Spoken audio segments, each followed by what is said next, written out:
In this episode of Home Theater Geeks, I profile a home theater by an owner who takes DIY to the next level. So stick around. This episode is brought to you by OutSystems, a leading AI development platform for the enterprise. Organizations all over the world are creating custom apps and AI agents on the OutSystems platform. And with good reason. Build, run, and govern apps and agents on one unified platform. Innovate at the speed of AI without compromising quality or control.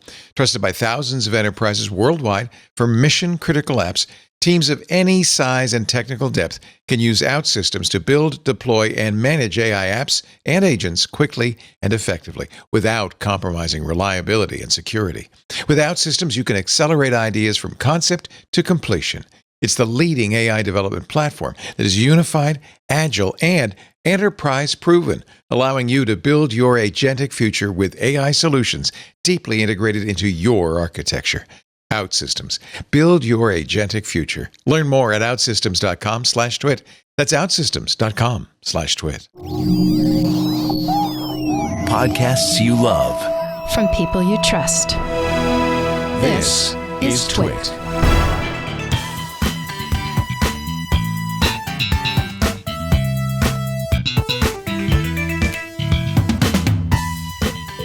Hey there, Scott Wilkinson here, the Home Theater Geek. In this episode, I'm going to profile a home theater that I originally profiled on AVS Forum way back in 2014. The home theater was built by Bjorn Erik Forberg, a Norwegian who built this theater in his home near Oslo, Norway. Now, not only did he build the theater itself, he built the speakers and the acoustic diffusers in the room. This is DIY to the nth degree. Now, the theater is built in a long, narrow basement, in half of it, I should say, and the other half was going to be his workshop where he built everything from scratch. So here you can see this long, narrow basement, and he built basically a room within a room. You can see in this plan drawing, which he created, look at this as if the central section is sort of the view from above, and the four side sections are the walls. Imagine that if you had a box, an open box, and you folded down the sides of the box, that's what this would be. So those four side panels are the side walls, and you can see there that you can see the speakers in the front wall. You can see the absorbers are in yellow, the diffusers are in green. You can see the seats there and so on. So it's a very nice way to do a floor plan, or rather a plan drawing, I should say, because not only the floor, it's also the walls in two dimensions. It's pretty cool. So Bjorn built a room within a room for maximum sound isolation. He really wanted to be able to crank it up and to not bother other people in the house. So the next graphic we can show you is the drywall, the room within the room. And you can see that the walls are double layer plasterboard with green glue in between the layers. And you can see there in the doorway that there's actually an air gap as well. So there is significant sound isolation between this room and the rest of the house. Now, in the next graphic, we can see one of the speakers being built, and that is based on a design by a fellow by the name of Stig Erik Tangen, but Bjorn modified the design. As he put it, the LCRs include three BEMA 15-inch woofers to reproduce the range from 25 to 200 hertz, a TAD 12-inch mid-range to cover 175 to 2,000 hertz, and a Bema horn tweeter that goes from 2200 up to 21,000 hertz or 21 kilohertz. All the surround channels are based on the same principle, with a Bema 15-inch woofer covering 25 all the way to 900 hertz, and a Bema horn tweeter from 900 to 21 kilohertz. They all have the same sonic signature as the front speakers, which is great in my opinion. Now, the subwoofers were designed to blend well with the main speakers, and these, of course, were also built by Bjorn. He used Bema 18-inch drivers that extend down to 13 hertz. And as he wrote, when I tested the system, there were only level adjustments that were needed. You could not hear the sound cross between the mains and the subs. Also, he said, the subs are only used for LFE, low frequency extension. All the main channels are set to large speakers, so the speakers themselves can reproduce full range. They're not crossed over, as in most home theaters. And those large speakers can play from 28 hertz all the way up to 20 kilohertz and a little beyond. So, he's not following the traditional wisdom, shall we say, of crossing over the main speakers to the subwoofer so that all channels get reproduced by the subwoofer, the low frequencies, but only the LFE channel gets reproduced by the subwoofers. So an interesting approach, and his system can certainly handle it. Not many can. So here's a great picture of the in an intermediate stage of development. Here's Bjorn sitting atop the center speaker to give a sense of the scale of that whole front system there. It's really remarkable. It's quite big. And here in this picture, we can see the complete front speaker setup, which fills the entire wall behind what will be the screen. The sensitivity of these speakers is remarkable. 103 dB per watt per meter for the front LCRs, 101 dB for the surrounds, and 100 dB for the subs. He says he's measured the main speakers at 134 dB SPL, which is way louder than I would ever want to listen to this system, but it's one reason why he really wanted to build a room within a room that isolates from the rest of the house. So Bjorn used a program called Acoustic Calculator to determine that the most problematic frequencies in terms of reflection from the ceiling anyway, extended from about 750 to 3,500 hertz. And the areas that would create the most problems were down in the middle and near the walls. So he used 2 by 2 inch lumber cut into different lengths to build a bunch of diffuser panels, which we can see in the next graphic. These are this is a common design for diffuser panels, and he built some that were very long to place along the ceiling, which he said was one of the big problems of concern. And he also built some for the back wall, which we can see in the next graphic. In the back wall, he wanted to extend the frequency diffusion down to 200 hertz. So he modified his diffuser design a bit and covered the back wall with these panels. After all the treatments were installed on the ceiling and the back wall, Bjorn says the sound is very natural and open, which I wouldn't doubt. He's not using a lot of absorption except at the first reflection points on the side walls. So he's getting, I think, I agree with, he must be getting a very natural and open sound. And he says the frequency response of the room is flat down to 13 hertz and up to 21 kilohertz.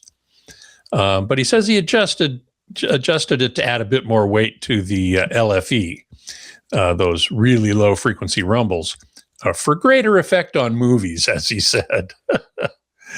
You can see in this picture that the 2 DIY 18-inch subwoofers are in the lower corners, And all of this, the speakers and the diffusers, were subsequently covered with acoustically transparent fabric. Hey, Scott, this episode of Home Theater Geeks is brought to you by Helix Sleep. We actually sleep on a Helix Sleep. Not Scott and me, Lisa and I.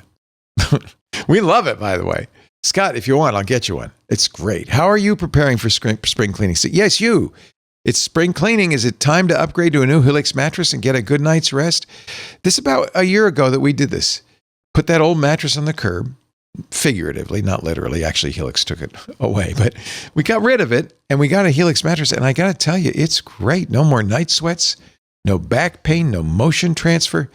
Look, you don't want to settle for a mattress made overseas with low quality, questionable materials.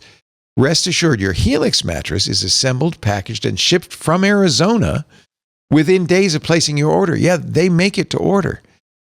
You can also take the Helix Sleep quiz. I recommend that. We did that. It'll match you up with your perfect mattress based on your preferences, firm, soft, and sleep needs. Side sleeper, back sleeper, front sleeper, you know. So take the quiz, and they have a mattress for everybody. And it really works. They did a sleep study, a Whisper sleep study. Helix measured participants' sleep performance after switching from their old mattress to a Helix mattress, like we did. And they got, actually, their results are very similar to what my experience was. Here's what they found. 82% of participants saw an increase in their deep sleep cycle. Yes. Participants on average achieved 25 more minutes of deep sleep per night. That's about exactly what I got. It doubled my deep sleep. Participants on average achieved 39 more minutes of overall sleep per night. Because you don't ever want to get up. It is so comfy. It is great. Time and time again. But when you do get up, you're going to feel great. You're going to take on the day with gusto. Time and time again, Helix Sleep remains the most awarded mattress brand, tested and reviewed by experts like Forbes and Wired. And Helix delivers that mattress right to your door with free shipping in the U.S. and no risk. Rest easy with seamless returns and exchanges. They call it their Happy with Helix guarantee that provides a risk-free customer-first experience, ensuring you're completely satisfied with your new mattress. Go to helixsleep.com/theater for 27% off site-wide during the Memorial Day sale best of web offer. And this is exclusively for listeners of Home Theater Geeks.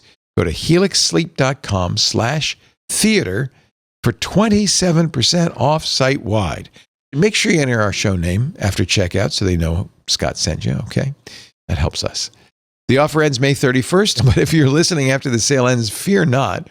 The prices are always great. Check them out. Always great deals at helixsleep.com/theater. We thank Helix Sleep so much for supporting Scott and Home Theater Geeks, and you support them too when you go to that address, helixsleep.com/theater. Now, back to the show. So Bjorn talked about the projection screen, and he said he had a real challenge picking a good one. He tried 10 different screens, he says, and finally found one that does not destroy the sound and gives a good picture at the same time. It's a 138-inch wide, 2.35:1 acoustically transparent woven screen from a Norwegian company called Dream Screen. And he built the frame for the screen with a hinge at the top so it could be lifted out of the way to access the speakers behind it. Good idea. I like that idea a lot. The seats, which you can see in here in the next picture a little better, are also from the company Dream Screen. The front three are the Cineseat Promoter, and the rear three are the Theater model. So they look mighty nice to me. Now, in the next graphic, we can see some of the equipment that he is using. He's using Crown iTech amplifiers to provide all power to all those speakers, an active crossover, and DSP. The surround processor is a Sherborne PT730. Remember, this is from 2014. And two Blu-ray players, the Oppo BDP 95 and 103. Monster cables throughout. And all these electronics that you see here are located outside the theater and controlled by IR repeaters. So let's take one final look at this wonderful theater. It's a really beautiful job, if you ask me. I love that cloth on the walls there with that swirly, curvy pattern, all in blacks and grays. Beautiful, just beautiful. The projector, by the way, is the Sony VPL VW55ES. Now, as I mentioned before, he built everything himself. And as a result, the total cost of the room, he reports, was no more than about $8,000. But the gear was another story. Bjorn estimates that the total equipment cost was maybe around $140,000. As he explained, the VAT, or value-added tax, is 25% in Norway. So everything costs more there. And okay, I get that. But I have no doubt it's worth every penny. I really think it's beautiful.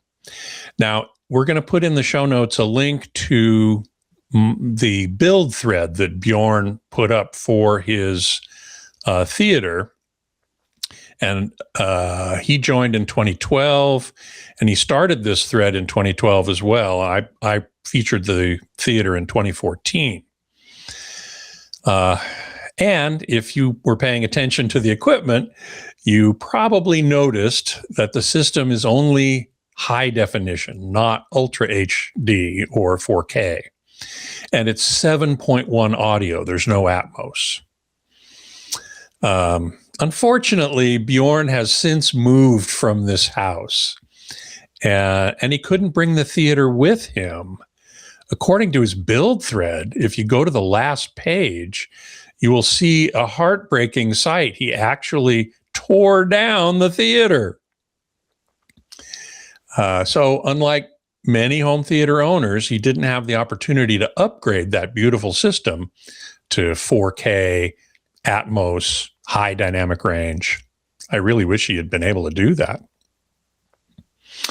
But even without those enhancements, I'm sure that this theater was exceptional, spectacular in every way.